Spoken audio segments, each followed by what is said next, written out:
Hindi mapapakali, mababaliw yan at matotorete ang target mo sa pag-iisip sa iyo.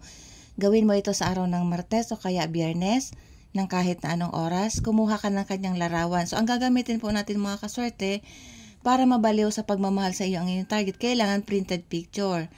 Tapos kumuha ka ng karayom or pin.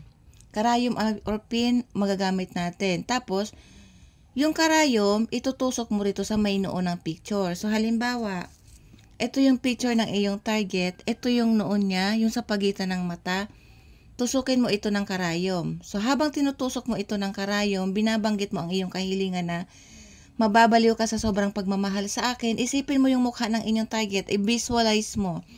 Habang ginagawa mo ito ay sabihin mo na mababaliw ka sa akin, hindi ka mapapakali at matotorete ka. Tapos kumuha ka ng foil.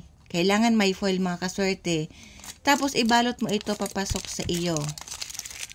Papasok lamang sa iyo ang pagtupi o pagbalot. Tapos ang gagawin mo, itago mo ito sa likod ng inyong rep. Kailangan mainitan ito or pwedeng sa likod ng inyong kalan. Para mainitan siya sa likod ng rep, sa ilalim ng kalan, kung saan pwede siyang mainitan. Kailangan mainitan siya para mabaliw siya sa pagmamahal sa inyo at matotorete yung kakaisip sa inyo. Maraming salamat, mag-iingat po sa mga scammer.